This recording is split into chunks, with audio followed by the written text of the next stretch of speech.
Assalamualaikum warahmatullahi wabarakatuh. Selamat datang kembali di channel Pharma Kreatif TV, official YouTube dari SMK Farmasi Muhammadiyah Cirebon.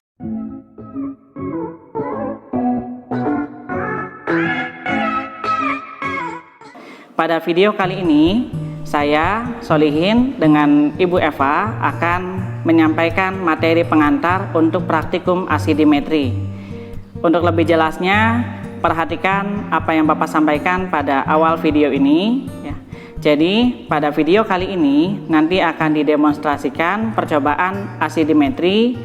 Nanti kalian mencatat setiap data yang diperoleh pada percobaan kali ini untuk dikerjakan pada penugasan jurnal di Google Classroom. Agar lebih maksimal dan memahami bagaimana cara kerja asidimetri, silakan nanti kalian pelajari terlebih dahulu dalam buku Kimia Farmasi volume 2 di bab 6 ya. Di bab 6 dengan judul analisis volumetri berdasarkan reaksi netralisasi. Ya, di dalamnya ada reaksi alkalimetri dan asidimetri. Di alkalimetri sudah kita bahas sebelumnya dan kalian sudah latihan jurnalnya. Nanti silakan dipelajari masukan-masukan yang Bapak sampaikan dan Bu Eva sampaikan pada kolom penugasan alkalimetri. Kemudian di depan Bapak sudah disiapkan untuk percobaan asidimetri. Untuk lebih jelasnya, nanti proses pembakuan akan dipandu langsung oleh Ibu Eva dan proses penetapan kadar akan disampaikan oleh Bapak. Jadi siapkan catatan kalian untuk bekal mengisi jurnal asidimetri. Terima kasih kepada Pak Solihin atas waktunya. Ya, anak-anakku semua, hari ini Ibu akan mencoba mempraktekkan titrasi asidimetri. Judul percobaan yaitu titrasi asidimetri. Kemudian tujuan percobaannya adalah untuk menentukan kadar natrium hidrogen karbonat atau NaHCO3 dalam suatu sampel. Ya. Kemudian prinsip percobaannya adalah sama seperti pada alkalimetri ya, yaitu adanya reaksi netralisasi antara asam dan basa menghasilkan garam dan air. Di mana titik akhir titrasi ditandai dengan perubahan warna indikator dari kuning menjadi jingga. Maka indikatornya kita menggunakan metil jingga. Ya, metil jingga. Nah, adapun bahan-bahan yang akan kita gunakan, yang pertama kita menggunakan baku primernya ini adalah natrium tetraborat atau Na2B4O7. Kemudian baku sekundernya adalah HCl atau asam klorida. Nah, baku sekunder inilah yang akan kita masukkan ke dalam buretnya. Ya. Baiklah, langsung kita mulai saja proses yang pertama yaitu pembakuan. Langkah pertama sebelum melakukan titrasi adalah kita harus membilas buret ini untuk memastikan buret ini bersih ya dan tidak ada kebocoran. Ya, sedikit aja. Kemudian kita keluarkan, dicek apakah bocor atau tidak.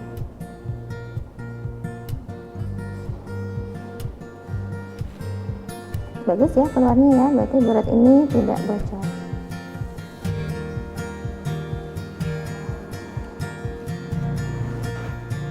Nah, sekarang kita akan memasukkan larutan baku sekunder yaitu HCl ya. Kita ambil sebanyak 100 ml itu untuk 2 kali percobaan ya, percobaan pembakuan dan penetapan kadar. Kita masukkan, ini bisa diturunkan dulu buretnya ya, biar memudahkan untuk memasukkan. Kita bisa gunakan corong. Posisi buret harus keadaan tertutup ya kerannya ya. Masukkan.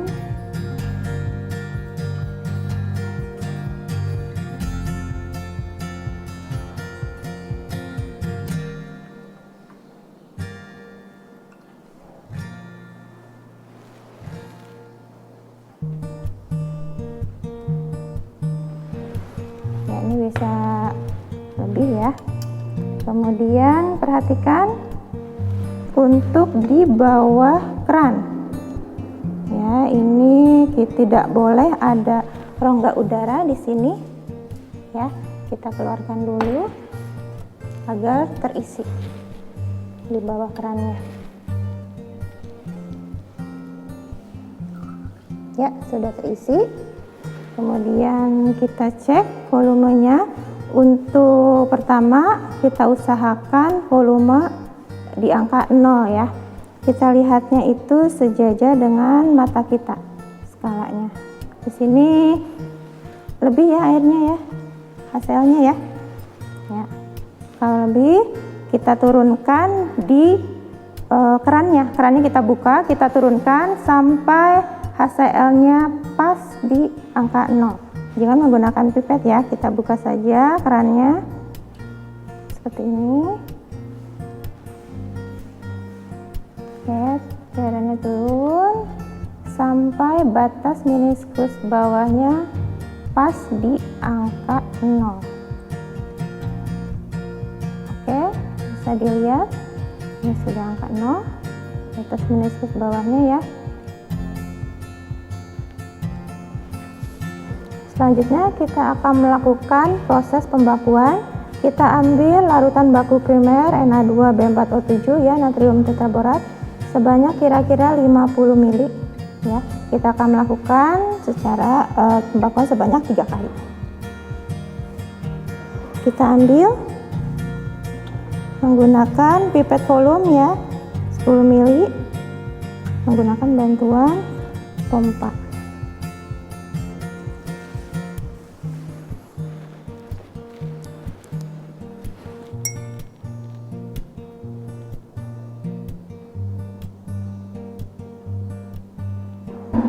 Bisa kita ambil lebih ya, kemudian kita turunkan sedikit-sedikit sampai volume pas 10 ml, sampai cairan sejajar dengan garis biru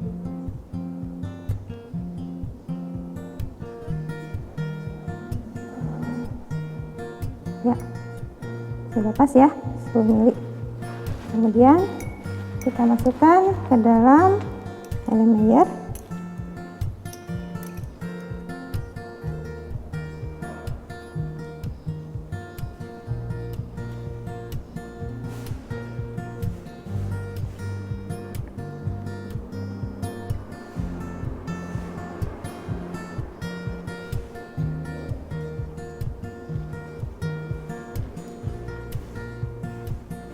Ya, lakukan hal yang sama untuk percobaan kedua dan ketiga. Lihat titik awal volume yang diburet ya, kemudian nanti kalian catat di volume awal pada titrasi pertama pembakuan ya. Kemudian jangan lupa sebelum kita memulai titrasi, kita teteskan dulu dengan indikator metil jingga sebanyak 3 tetes.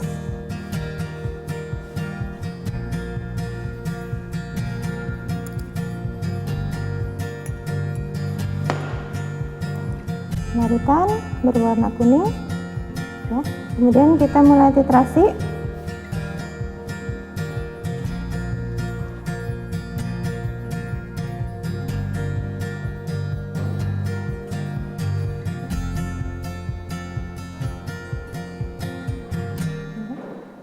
Teteskan sedikit demi sedikit sampai nanti terjadi perubahan warna dari kuning menjadi jingga. Diatur tetesannya ya.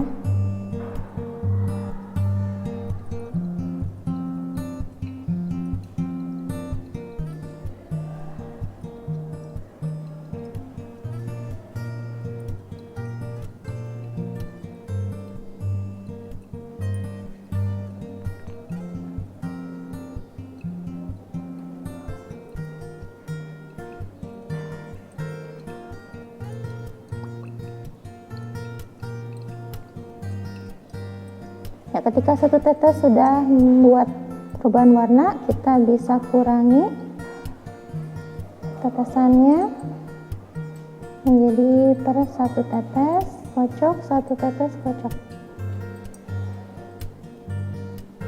Nah, sekarang sudah berubah ya menjadi warna jingga seperti ini. Perhatikan titik akhirnya ya, diburet, kemudian dicatat pada titik akhir kolom pertama percobaan pertama. Kemudian kita akan melakukan percobaan kedua. Jangan lupa dilihat lagi titik awal di titrasi kedua ini.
Catat titik akhir titrasi kedua. Ya, sekarang percobaan ketiga ya. Kalian perhatikan titik awalnya.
Perhatikan titik akhirnya.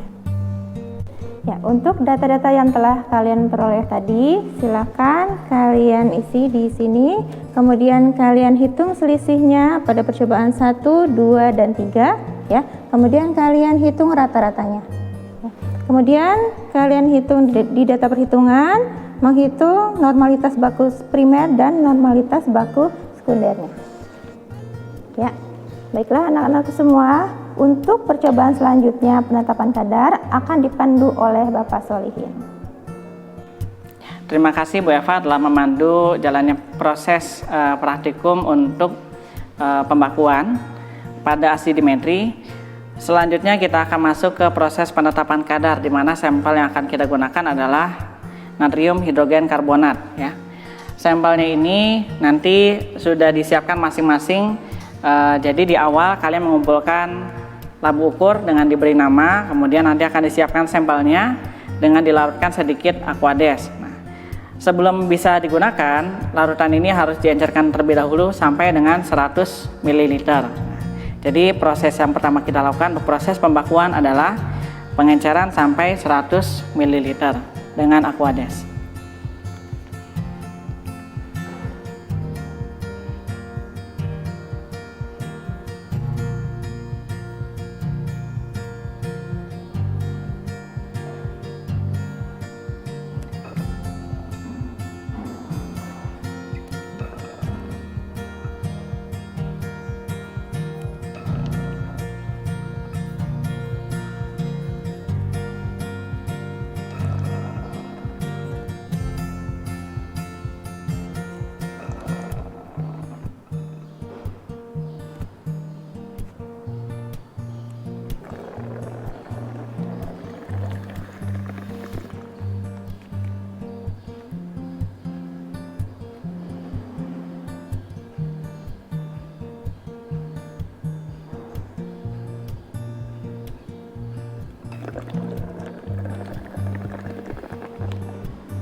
Nah, ini aquadesnya sudah tinggal sedikit, nanti kalian bisa isi kembali ya aquadesnya, sehingga nanti memudahkan dalam proses pelaksanaan pengecaran ini.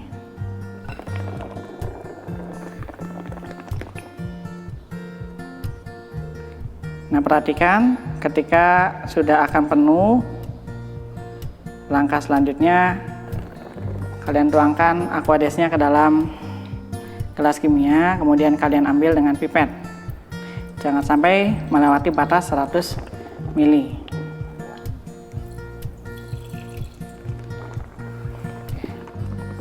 Pastikan pipet yang digunakan juga sudah bersih ya, khusus untuk aquades.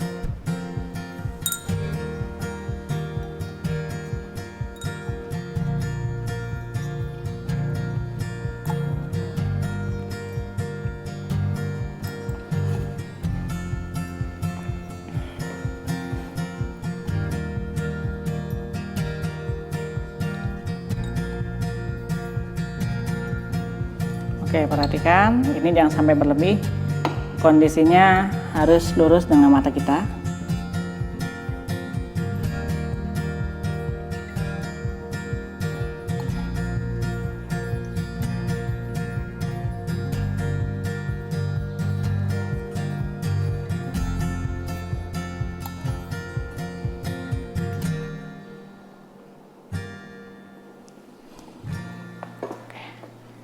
Sudah tepat 100 ml, kemudian kalian kocok homogen.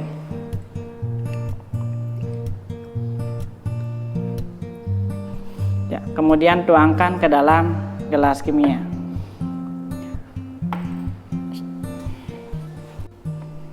Kita tuangkan sampel yang sudah kita encerkan 100 ml dan sudah kita kocok homogen ke dalam gelas beker.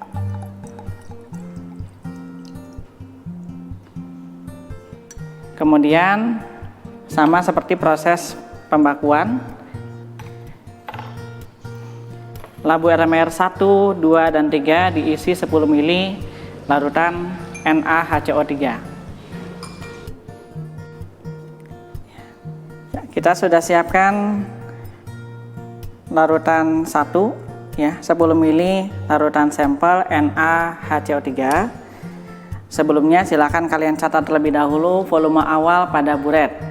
Kemudian setelah siap, kita langsung lakukan percobaan untuk titrasi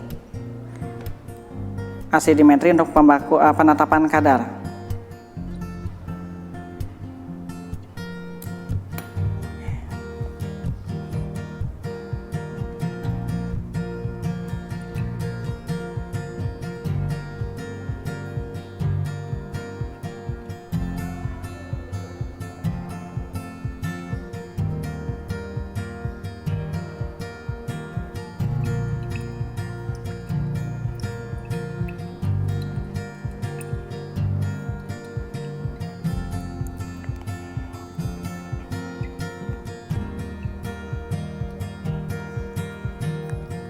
Titik akhir titrasi ditandai dengan perubahan warna dari kuning menjadi jingga, seperti warna yang ditunjukkan pada percobaan pembakuan.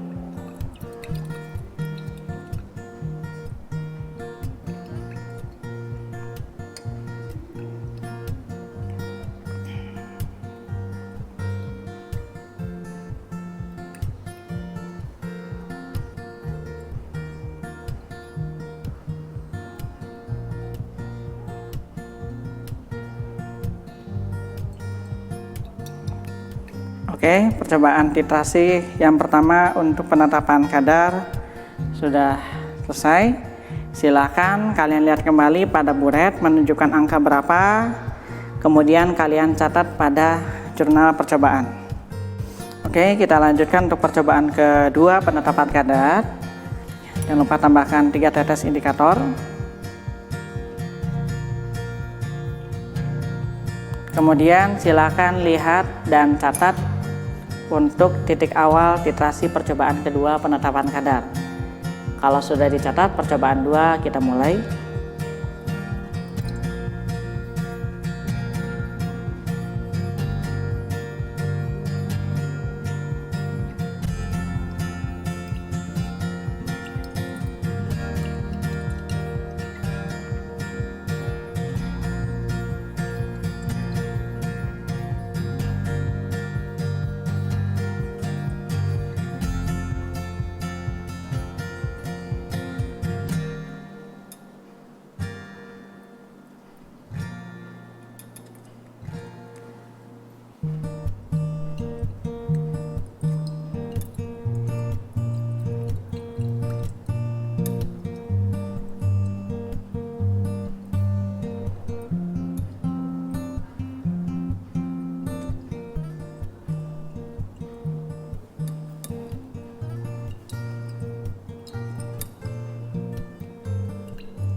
Kalau sudah menunjukkan akan berubah, dikurangi kecepatan tetesan pada buret.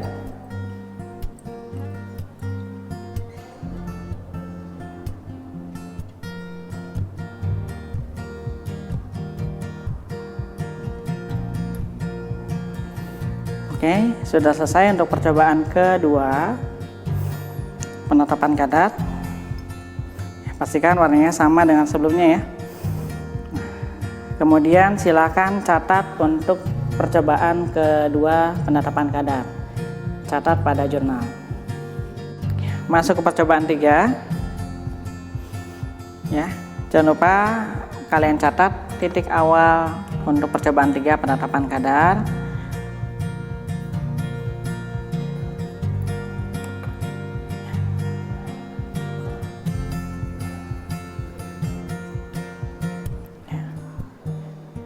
Oke, kita mulai untuk percobaan 3. Ya, pastikan ya, tangan kiri pegang keran, tangan kanan pegang labu Erlenmeyer. Kemudian kita lakukan kocok titrasi.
Sudah akan berubah, kurangi kecepatan penetesan ya. 1 tetes kocok supaya tidak terlewat.